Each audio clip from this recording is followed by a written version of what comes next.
Good morning to all of you. Welcome in knowledge in channel. आप इस channel को अधिक से अधिक शेयर एंड सब्सक्राइब करें जिससे अधिक से अधिक स्टूडेंट इसका बेनिफिट उठा सकें। तो पिछले क्लास में हम लोग स्टडी किए थे स्टैंडर्ड 10 के एक important chapter magnetic field of electric current, जिसमें हम मैग्नेटिक फील्ड के बारे में स्टडी कर लिए थे, मैग्नेटिक फील्ड लाइन के प्रॉपर्टीज के बारे में, उसके बाद ओस्टेड एक्सपेरिमेंट एंड बायोसवार्ट एक्सपेरिमेंट। आज हम जानेंगे कि डिफरेंट टाइप ऑफ कंडक्टर है, अगर उससे करंट फ्लो करा रहे हैं तो उसके मैग्नेटिक फील्ड का प्रॉपर्टीज क्या होगा। तो इसमें सबसे पहले हम जानेंगे कि magnetic field due to straight current carrying conductor. तो उस कंडीशन में क्या होगा कि जैसे यहाँ पे मान लो यहाँ पे एक स्ट्रेट करंट कैरिंग कंडक्टर है, जिसमें क्या है, एक बार करंट जो है अपवर्ड डायरेक्शन में जा रहा है और एक बार करंट तुम्हारा क्या है, डाउनवर्ड डायरेक्शन में जा रहा है।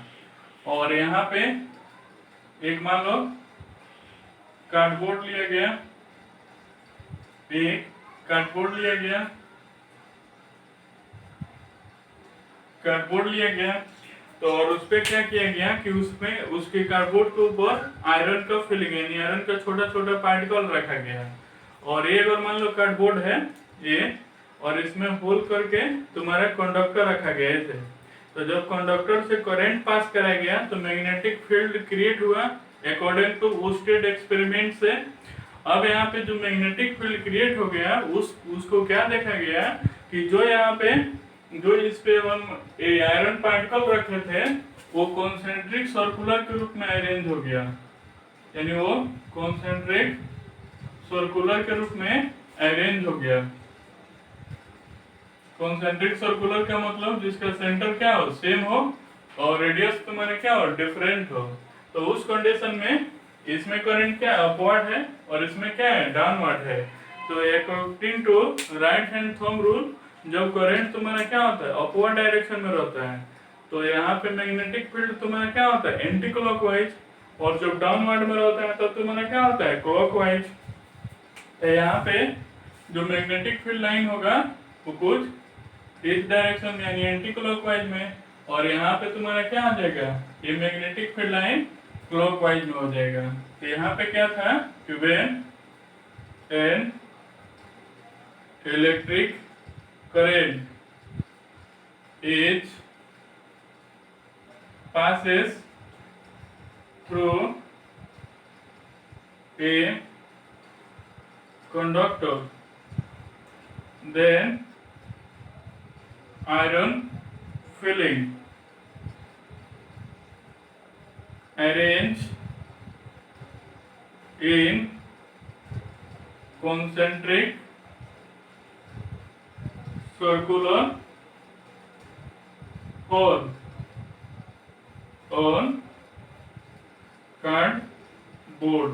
यानी जो कार्डबोर्ड पे हम आयरन फिलिंग रखे थे वो किस फॉर्म में अरेंज हो गया, कॉन्सेंट्रिक सर्कुलर के फॉर्म में। तो इससे क्या पता चला कि जब भी हम स्ट्रेट करंट कैरिंग कंडक्टर से हम करंट पास कराएंगे तो जो मैग्नेटिक फील्ड का नेचर होगा वो तुम्हारा क्या आ जाएगा, कॉन्सेंट्रिक सर्कुलर होगा। उसके बाद मैग्नीट्यूड, तो मैग्नीट्यूड कैसे होगा यानी इससे जो करंट पास हो रहा है उसके द्वारा जो मैग्नेटिक फील्ड प्रोड्यूस हो रहा है उसका मैग्नीट्यूड क्या होगा। तो यहाँ पे याद रखना कि for infinite conductor, for infinite length of conductor, यानी अगर इस कंडक्टर का लेंथ तुम्हारा क्या हो, इनफाइनाइट हो, यानी इसका लेंथ बहुत बड़ा हो, उस कंडीशन में जो मैग्नेटिक फील्ड होता है वो इक्वल होता है म्यू नॉट बाई 4 पाई और 2 आई बाई आर होता है, यानी mu naught by 4 pi 2 I by R, where mu naught by 4 pi equal to 10 का पावर -7 हेनरी पर एम्पियर। और यहाँ पे आई तुम्हारा करंट है, आर तुम्हारा ए distance of a point from conductor। तो यहाँ पे फैक्टर affecting its मैग्नीट्यूड, यानी कौन है सब फैक्टर है जो मैग्नेटिक फील्ड प्रोड्यूस हो रहा है उसको इफेक्ट डालता है। तो यहाँ पे सिंपल सा देख रहे हो, ये तुम्हारा क्या होता है कांस्टेंट, तुम्हारा वेरी कौन सा है आई और आर। तो बी का रिलेशन आई से क्या है डायरेक्टली और आर से क्या है इनवर्सली। तो यहाँ पे फर्स्ट नंबर में delta B directly proportional I, यानी यहाँ पे क्या होगा magnetic field is directly proportional to current flowing through a conductor। और उसके बाद सेकेंड कि delta B inversely proportional R, यानी इसका मतलब क्या हो गया कि magnetic field is inversely proportional to distance of a point from conductor. तो इस एक्सपेरिमेंट से क्या पता चला कि जैसे जैसे हम करंट का मैग्नीट्यूड इंक्रीज करेंगे वैसे वैसे मैग्नेटिक फील्ड भी क्या होगा इंक्रीज होगा, और जैसे जैसे करंट का वैल्यू हम डिक्रीज करेंगे वैसे वैसे मैग्नेटिक फील्ड भी क्या होगा डिक्रीज होगा। सेकेंड का पता चला कि अगर पॉइंट को कंडक्टर से जितना दूर रखेंगे उतना मैग्नेटिक फील्ड कम होगा, अगर पॉइंट को कंडक्टर से जितना नजदीक रखेंगे उतना ही मैग्नेटिक फील्ड तुम्हारा क्या होगा अधिक होगा।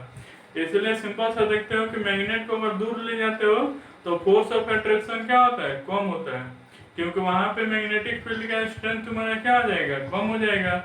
लेकिन अगर नजदीक लाते हो तो मैग्नेटिक फील्ड का स्ट्रेंथ तुम्हारा क्या हो जाता है बढ़ जाता है, तो इसलिए फोर्स ऑफ अट्रैक्शन तुम्हारा क्या होता है अधिक होता है। उसके बाद how to know the direction of magnetic field, यानी इसके द्वारा जो मैग्नेटिक फील्ड प्रोड्यूस हो रहा था उसका हम डायरेक्शन कैसे जानेंगे। तो यहाँ पे बताए थे कि by using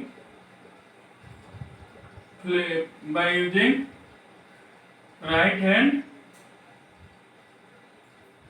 hand thumb rule या by using Maxwell screw rule, यानी दोनों में से किसी एक मेथड के द्वारा हम यहाँ पे जो मैग्नेटिक फील्ड प्रोड्यूस हो रहा है वो उसका हम डायरेक्शन जान सकते हैं। तो यहाँ पे क्वेश्चन आता है कि define magnetic field produce due to the straight current carrying conductor, यानी जो स्टेट करंट कैरिंग कंडक्टर के कारण जो मैग्नेटिक फील्ड प्रोड्यूस हो रहा है उसको डिफाइन करें।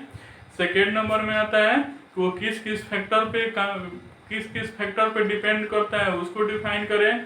थर्ड में आता है कि उसके द्वारा जो मैग्नेटिक फील्ड प्रोड्यूस हो रहा है उसका वैल्यू कितना होता है। और फोर में आता है तुम्हारा कि उसके द्वारा जो मैग्नेटिक फील्ड प्रोड्यूस हो रहा है उसका हम डायरेक्शन कैसे कैलकुलेट करेंगे। तो ये रहा स्टेट करंट कैरिंग कंडक्टर। अब हम पढ़ेंगे सर्कुलर करंट कैरिंग कंडक्टर के बारे में। तो यहाँ पे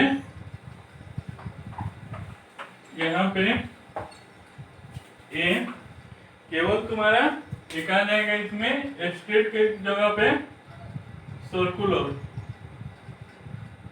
यानी सर्कुलर करंट कैरिंग कंडक्टर। तो इसमें क्या देखा गया कि जैसे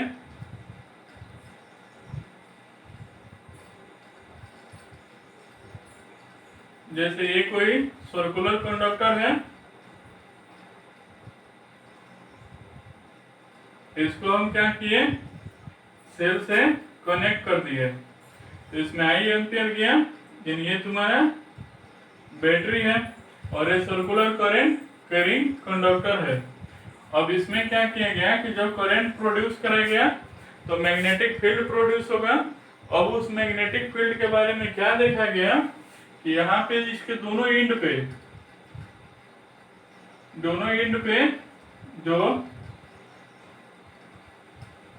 जो यहाँ पे मैग्नेटिक फील्ड था वो कॉन्सेंट्रिक सर्कुलर था, और इसके जो सेंटर पे था यानी सेंटर ऑफ कॉइल, वहां पे मैग्नेटिक फील्ड लाइन तुम्हारा क्या था, स्ट्रेट था। तो इसमें क्या देखा गया कि ये करंट तुम्हारा क्या अपवर्ड है, तो अपवर्ड में तुम्हारा क्या होता है, एंटी क्लॉकवाइज, तो इसमें एंटी क्लॉकवाइज हो गया। ये करंट डाउनवर्ड आ जाएगा क्योंकि ऊपर से जाके नीचे आएगा, तो इसमें तुम्हारा क्या हो जाएगा, क्लॉकवाइज हो जाएगा। तो इसमें क्या देखा गया कि when electric current is passes through a conductor, then magnetic field line are at the near of coil of conductor.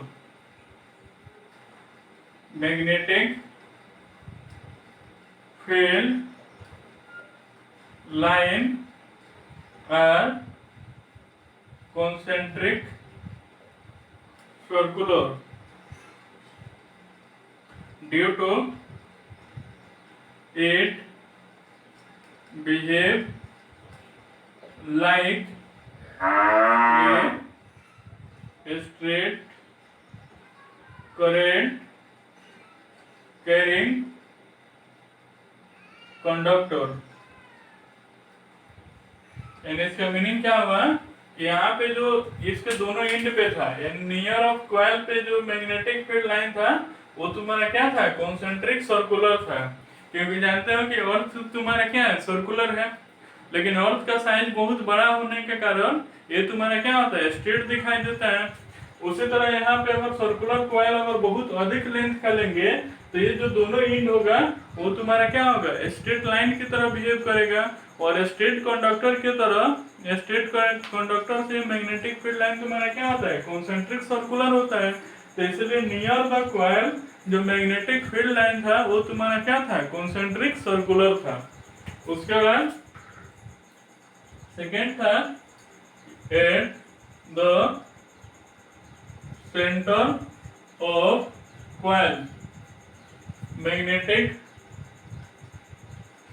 Field line are straight due to strong magnetic field. यानी जो सेंटर ऑफ कॉइल था वहां पे magnetic field line तुम्हारा क्या था, straight था, क्योंकि यहाँ पे मैग्नेटिक फील्ड लाइन तुम्हारा क्या होता है, मैक्सिमम होता है। तो याद रखना कि सर्कुलर करंट कैरिंग कंडक्टर में जो मैग्नेटिक फील्ड होता है वो सेंटर पे क्या होता है, मैक्सिमम होता है। जैसे ही सेंटर से कॉइल के तरफ जाते हैं तो मैग्नेटिक फील्ड लाइन डिक्रीज होगा, और कॉइल से सेंटर की तरफ आते हैं तो मैग्नेटिक फील्ड लाइन तुम्हारा क्या होगा, इंक्रीज होगा। थर्ड पॉइंट होता है when we move centre to coil then magnetic field is decreases but coil to center magnetic field is increases. यानी जैसे ही हम क्या करेंगे कि क्वाइल से मैग्नेट की तरफ आएंगे, यानी क्वाइल से सेंटर की तरफ आएंगे, मैग्नेटिक फील्ड क्या होगा, इंक्रीज होगा। और क्वाइल से इस साइड जाएंगे तो मैग्नेटिक फील्ड तुम्हारा क्या होगा, डिक्रीज होगा। अब उस कंडीशन में, इस कंडीशन में इसका मैग्नीट्यूड क्या होता है, eight the centre of coil of circular current carrying conductor, यानी सेंटर पे जो सर्कुलर करंट कैरिंग कंडक्टर होता है उसके द्वारा जो मैग्नेटिक फील्ड होता है वो होता है mu naught NI by 2R। यहाँ पे क्या होगा, mu naught NI by 2R। अब उस कंडीशन में यहाँ पे देखो कैसे होगा, म्यू नॉट का वैल्यू चाहिए तो mu naught by 4 pi equal होता है 10 के पावर माइनस 7। तो म्यू नॉट इक्वल टू 10 के पावर माइनस 7 इंटू 4 पाई। तो यहाँ पे 4 ये पाई इधर पे 22 बाई 7 और 10 के पावर माइनस 7 ये हेनरी और मीटर हो जाएगा। ठीक है, उसके बाद ये जो आई होगा वो करंट फ्लोइंग कंडक्टर, यानी कंडक्टर से जो करंट फ्लो हो रहा है उस पे वो है आर, जो है वो रेडियस ऑफ क्वाइल है, जो एन है number of turn present in coil है। यानी इस क्वाइल पे यहाँ पे क्या होता है, इंसुलेटेड कॉपर वायर को एक किया जाता है, इंसुलेटेड कॉपर वायर को लेमिनेट किया जाता है। तो जितना हम क्वाइल को करेंगे, बेंड करेंगे, यानी जितना उसमें टर्न लगाएंगे उसका मैग्नेटिक फील्ड भी क्या होगा, उतना ही अधिक होगा। तो इस पे कौन कौन सा फैक्टर है, तो पहला फैक्टर तो हो जाएगा कि delta B directly proportional I, यानी जैसे जैसे हम करंट इंक्रीज करेंगे मैग्नेटिक फील्ड भी क्या होगा, इंक्रीज होगा। जैसे जैसे करंट डिक्रीज करेंगे मैग्नेटिक फील्ड भी तुम्हारा क्या होगा, डिक्रीज होगा। उसके बाद second number delta B directly proportional N, यानी जैसे जैसे हम नंबर ऑफ टर्न को इंक्रीज करेंगे, जितना टर्न बढ़ाते जाएंगे मैग्नेटिक फील्ड भी बढ़ेगा, टर्न घटाते जाएंगे मैग्नेटिक फील्ड भी क्या होगा, घटेगा। और थर्ड नंबर में delta B directly inversely proportional R. इसका मीनिंग क्या हुआ कि अगर यहाँ पे अगर एक स्मॉल क्वाइल है और एक बिग क्वाइल है तो उस कंडीशन में रेडियस अधिक होगा तो मैग्नेटिक फील्ड क्या होगा, कम होगा। तो हम जितना ही अधिक रेडियस वाले क्वाइल से ये फिनोमेनन कराएंगे तो मैग्नेटिक फील्ड तुम्हारा क्या होगा, कम होगा। और जितना ही छोटा क्वाइल रहेगा तो रेडियस कम होगा तो मैग्नेटिक फील्ड तुम्हारा क्या हो जाएगा, अधिक हो जाएगा। और 4 नंबर में है, यानी इसका एक और फैक्टर होता है, वो क्या होता है, यानी किस पे डिपेंड करता है, ठीक है। तो उस कंडीशन में यहाँ पे यानी 4 नंबर इसका एक और फैक्टर होता है, वो तुम्हारा क्या होता है, तो उस कंडीशन में ये तो यहाँ पे 3 फैक्टर हुआ। इसके बाद इसके डायरेक्शन को कैसे जानेंगे, ठीक है। तो direction by using right hand thumb rule के द्वारा। तो यहाँ पे याद रखना कि यहाँ पे एक सर्कुलर करंट कैरिंग कंडक्टर है, उसके द्वारा मैग्नेटिक फील्ड कैसे क्रिएट होगा, तो ये रेड डायग्राम वो मैग्नेटिक फील्ड का प्रॉपर्टी क्या होगा, तो ये 3 उसका मैग्नीट्यूड क्या होगा, तो ए, और वो किस फैक्टर पे डिपेंड करेगा, तो ए वाला। उसके बाद पढ़ना है तुम्हारा सोलिनॉइड के बारे में, यानी उसके बाद पढ़ना है सोलिनॉइड के बारे में, जो कि बहुत इंपॉर्टेंट है, उससे क्वेश्चन पूछा जाता है। यानी यहाँ पे सोलिनॉइड, तो सोलिनॉइड क्या होता है पहले उसको जानते हैं। सोलिनॉइड तो ये क्या होता है कि यहाँ पे कार्डबोर्ड लेते हैं, कार्डबोर्ड या प्लास्टिक ले सकते हो, इस पे क्या करते हैं, इंसुलेटेड कॉपर वायर लेमिनेट करते हैं, यानी इस पे हम इंसुलेटेड कॉपर वायर लेमिनेट करते हैं, और उसको हम क्या करते हैं, बैटरी से कनेक्ट कर देते हैं। ये तुम्हारा कार्डबोर्ड है, ये इंसुलेटेड कॉपर वायर है, यानी इंसुलेटेड कॉपर वायर। तो इसमें क्या देखा गया कि जब यहाँ से करंट फ्लो हुआ तो यहाँ पे क्या होगा, मैग्नेटिक फील्ड प्रोड्यूस होगा। तो जो मैग्नेटिक फील्ड प्रोड्यूस होगा उसमें देखा गया कि इसके इन साइड में जो मैग्नेटिक फील्ड लाइन था एक दूसरे के पैरेलल एंड इक्विडिस्टेंट था, और आउटसाइड में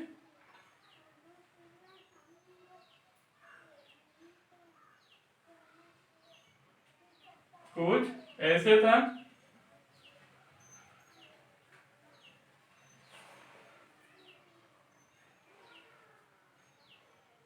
कुछ ऐसे था। तो इसमें सोलेनॉइड क्या होता है, तो यहाँ पे क्या आ जाएगा, when insulated copper wire laminated over A cylindrical cardboard, your pipe, then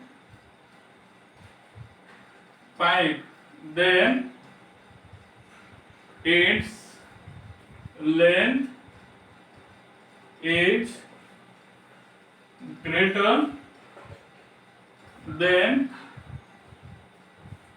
diameter of coil, then solenoid is formed। यानी इसमें क्या देखा गया कि जब यहाँ पे करंट को पास कराया गया तो उस कंडीशन में यहाँ पे याद रखना कि ये जो कॉइल है वो सिलिंड्रिकल ऐसे रहेगा, और इस पे हम कॉइल को लेमिनेट करेंगे तो ये कॉइल का क्या हो गया, डायमीटर हो गया। तो इसका जो डायमीटर होगा उसके लेंथ से क्या होगा, अधिक, ये कम होना चाहिए, यानी लेंथ अधिक होना चाहिए और डायमीटर कम होना चाहिए। उसी कंडीशन में किसका फॉर्मेशन होगा, सोलिनॉइड का। तो इसके द्वारा जो मैग्नेटिक फील्ड लाइन का प्रॉपर्टी था वो क्या था, यहाँ पे inside the solenoid magnetic field line are parallel and equidistant, then it represent uniform magnetic field। क्योंकि मैग्नेटिक फील्ड लाइन के प्रॉपर्टीज के बारे में बताए थे कि अगर यहाँ पे मैग्नेटिक फील्ड लाइन अगर पैरेलल एंड इक्विडिस्टेंट होगा तो वहां पे मैग्नेटिक फील्ड क्या होता है, यूनिफॉर्म होता है। तो इसके इन साइड में मैग्नेटिक फील्ड लाइन तुम्हारा क्या था, पैरेलल एंड इक्विडिस्टेंट था, तो यहाँ पे मैग्नेटिक फील्ड क्या होगा, यूनिफॉर्म होगा। इसका मतलब इन साइड में हम किसी भी पॉइंट पे जाएंगे तो मैग्नेटिक फील्ड का वैल्यू जो होगा हमेशा फिक्स रहेगा, यानी चेंज नहीं होगा। उसके बाद सेकेंड नंबर में at the both end of solenoid. Magnetic field line are dense. Then magnetic field is strong. Hence it behave as a bar magnet. यानी इसका मीनिंग क्या था कि यहाँ पे इसके दोनों एंड पे मैग्नेटिक फील्ड लाइन क्या है, काफी डेंस है, यानी काफी कम स्पेस में अधिक मैग्नेटिक फील्ड लाइन है। तो बताया था कि जब मैग्नेटिक फील्ड लाइन काफी क्लोजेस्ट होता है तो वहां पे क्या होता है, स्ट्रॉन्ग मैग्नेटिक फील्ड। तो दोनों एंड पे तुम्हारा क्या आ जाएगा, स्ट्रॉन्ग मैग्नेटिक फील्ड। तो उस कंडीशन में वो कैसे बिहेव करेगा, बार मैग्नेट की तरह। और बार मैग्नेट का प्रॉपर्टी होता है कि एक साइड नॉर्थ रहेगा तो दूसरा साइड किसके तरह बिहेव करेगा, साउथ की तरह। इसलिए पहले मैग्नेटिक फील्ड लाइन बताए हैं कि नॉर्थ से साउथ की तरफ, इन साइड में क्या होता है, साउथ से नॉर्थ की तरफ जाता है। तो ये हुआ। उसके बाद इसका मैग्नीट्यूड, यानी इसका मैग्नीट्यूड किस पे डिपेंड करता है। तो उस कंडीशन में याद रखना कि जो बी होता है, डेल्टा बी, वो इक्वल होता है म्यू नॉट एन आई के। वेयर तो म्यू नॉट का वैल्यू जानते हो कि 4 पाई 10 के पावर -7 हेनरी पर मीटर। यहाँ पे आई का वैल्यू करंट है, एन का value total number of turn नहीं है, यहाँ पे number of turn present per unit length. यानी इसका मीनिंग क्या हुआ, ये n का वैल्यू क्या होगा, n/l। यानी यहाँ पे क्या आ जाएगा कि टोटल नंबर ऑफ टर्न में l से डिवाइड कर देंगे तो तुम्हारा क्या आ जाएगा, n का वैल्यू आ जाएगा।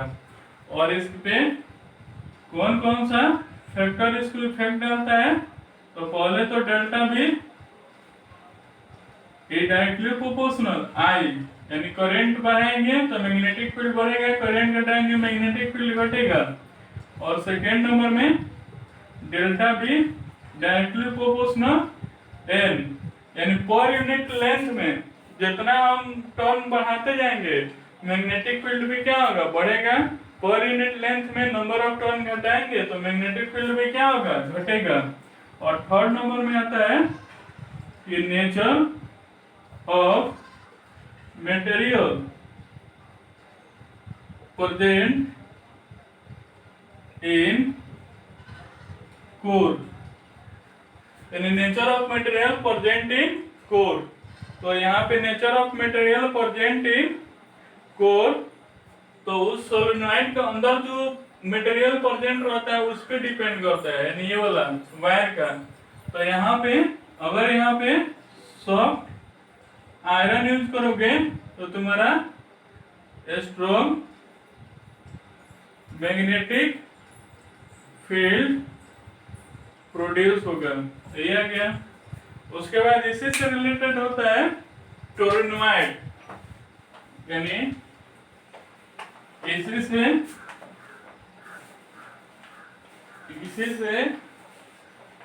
रिलेटेड होता है, एक आता है magnetic field due to toroid solenoid. तो ये क्या होता है, तो इसमें क्या किया जाता है कि सोलेनॉइड ये है, अब इसी को बेंड करके अगर सर्कुलर फॉर्म दे दिया जाता है तो उसको हम क्या कहते हैं, टोरिनॉइड कहते हैं। तो टोरिनॉइड क्या होता है कि जैसे ये तुम्हारा पहले लेंथ में तुम्हारा सोलेनोइड था, अब इसी को बेंड करके सर्कुलर फॉर्म दिया गया।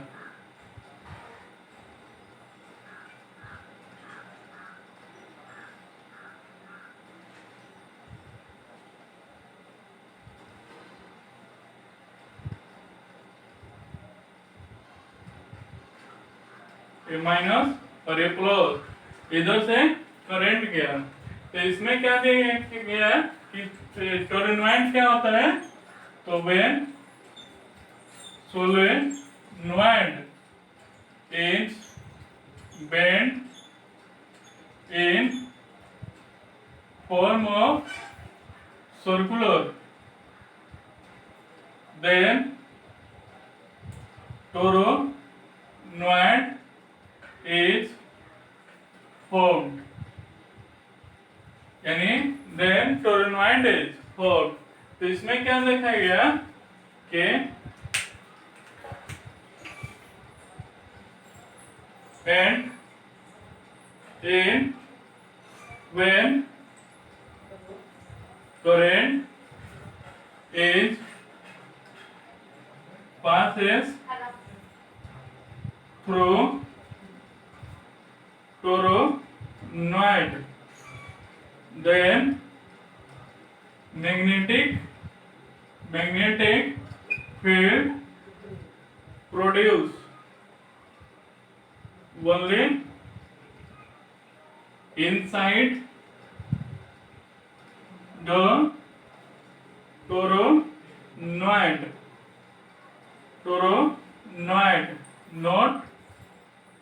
not outside of toroid। यानी इसका मतलब क्या था कि केवल इन साइड में इसका मैग्नेटिक फील्ड प्रोड्यूस हो रहा था, यानी केवल इस टोरोनॉइड के अंदर, ना इसमें हो रहा था और नहीं इसके बाहर वाले सरफेस में। तो टोरोनॉइड का क्या प्रॉपर्टी क्या है कि अगर एक पाइप है और उसको बेंड करके सर्कुलर फॉर्म में दिया गया तो मैग्नेटिक फील्ड उसके केवल अंदर प्रोड्यूस हो रहा था, नहीं उसके इनसाइड में और नहीं उसके आउटसाइड में। और इसका जो मैग्नेटिक फील्ड होता है, इसका मैग्नीट्यूड भी सोलेनोइड की तरह होता है, म्यू नॉट एन आई। यहाँ पे एन तुम्हारा number of turn present in per unit length और आई तुम्हारा क्या है, ये करंट है। तो ये हुआ। उसके बाद आता है कि मैग्नेटिक फील्ड ऑफ अर्थ, यानी मैग्नेटिक फील्ड ऑफ अर्थ का मतलब हुआ कि अर्थ पे तुम्हारा क्या होता है, एक नेचुरल मैग्नेट की तरह बिहेव करता है। तो बहुत सारे साइंटिस्टों ने ये मतलब बताया कि अर्थ के सेंटर में एक स्मॉल मैग्नेट पाया जाता है, जिसके कारण अर्थ तुम्हारा क्या होता है, मैग्नेट की तरह बिहेव करता है। लेकिन ये तुम्हारा क्या इम्पॉसिबल है, क्योंकि जानते हो कि इनसाइड में टेम्परेचर तुम्हारा क्या है, हाई है। उस टेम्परेचर पे अर्थ तुम्हारा मैग्नेट तुम्हारा क्या होगा, वहां पे पॉसिबल नहीं है, यानी उस टेम्परेचर पे मैग्नेट वहां पे एग्जिस्ट नहीं कर पाएगा। लेकिन यहाँ पे माना गया है कि अर्थ तुम्हारा क्या है, एक मैग्नेट की तरह बिहेव करता है। तो जब अर्थ मैग्नेट की तरह बिहेव करेगा तो उस कंडीशन में यहाँ पे क्या होगा, उसके पास नॉर्थ पोल और साउथ पोल होगा। तो यहाँ पे कौन सा अर्थ का कौन नॉर्थ पोल होगा और कौन साउथ पोल होगा, उसको कैसे डिटरमाइन करते हैं। तो यहाँ पे याद रखना कि when magnet is fall, magnet is hanged in free fall, then it stands in north south direction. यानी जानते हो कि जब मैग्नेट को हम फ्री फॉल में लटकाते हैं तो हमेशा क्या होता है, नॉर्थ साउथ डायरेक्शन में स्थित होता है। तो यहाँ पे क्या होगा कि the north part of magnet is represent south pole of earth. और यहां पे क्या होगा कि the south pole of magnet is represent north pole of magnet. यानी इसका मीनिंग क्या हुआ, तो due to poles of attraction, क्योंकि यहाँ पे अगर नॉर्थ पोल साउथ पोल नहीं रिप्रेजेंट करता तो इन दोनों में अट्रैक्शन नहीं होता और वो स्टेबल नहीं हो पाता। अगर ये नॉर्थ होता है, ये भी नॉर्थ होता है, तो दोनों में क्या होता है, रिपल्सन होता है, तो नॉर्थ साउथ डायरेक्शन में स्थित नहीं ना हो पाता। तो याद रखना है कि मैग्नेट को जब लटकाएंगे तो मैग्नेट का नॉर्थ पोल अर्थ का साउथ पोल होगा, और मैग्नेट का साउथ पोल अर्थ का तुम्हारा क्या होगा, नॉर्थ पोल होगा। उसी तरह ह्यूमन बॉडी के अंदर भी तुम्हारा क्या होता है। और इसमें एक चीज और याद रखना कि जैसे यहाँ पे ये अर्थ हो गया, ये अर्थ हो गया, तो उस कंडीशन में क्या होगा कि अगर ये मैग्नेट को अगर ये हैंग किए तो ये अगर मान लो नॉर्थ डायरेक्शन है और ये साउथ डायरेक्शन है, तो अर्थ के लिए क्या आ जाएगा, नॉर्थ, और ये तुम्हारा क्या आ जाएगा, साउथ हो जाएगा। तो यहाँ पे अर्थ के जियोग्राफिकल एक्सिस से इसका कुछ ना कुछ एंगल बनता है, तो तुम्हारा कितना डिग्री बनता है, तो 15 डिग्री बनता है। यानी इसका मीनिंग क्या हुआ, एक किसी कॉम्पिटिटिव एग्जाम पूछता है कि the magnetic axis of magnet is inclined about 15 degree angle with geographical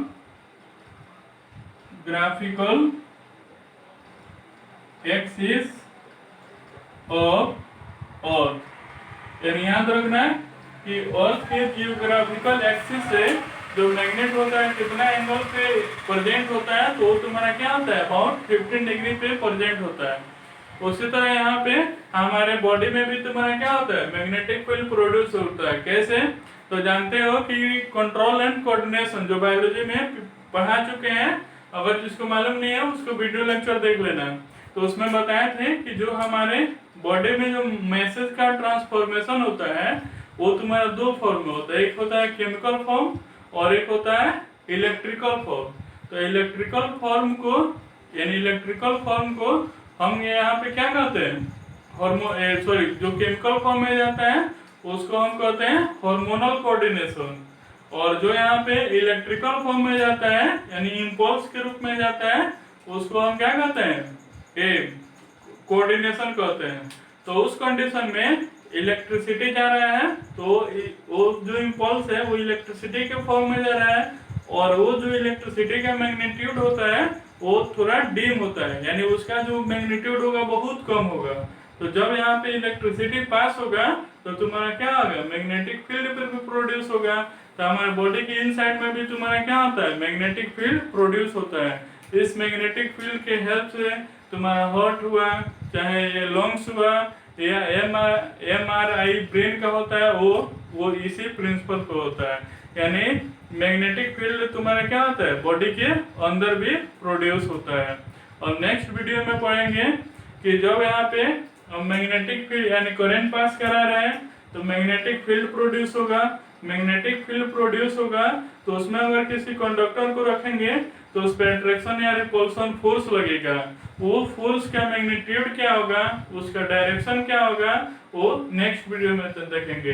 तो आज के वीडियो में हम पढ़ें कि मैग्नेटिक फील्ड प्रोड्यूस यानी स्ट्रेट करंट कैरिंग कंडक्टर के द्वारा कैसे होगा, सर्कुलर के द्वारा कैसे होगा, सोलेनॉइड के द्वारा कैसे होगा, टोरेनॉइड के द्वारा कैसे होगा। चाहे किसी भी साइंस बुक या NCERT से सेल्फ स्टडी करना। अगर इस सेक्शन में कहीं से कोई प्रॉब्लम हो तो उसको कमेंट बॉक्स या व्हाट्सएप पे सेंड कर देना। उसका सॉल्यूशन मिल जाएगा। Thank you.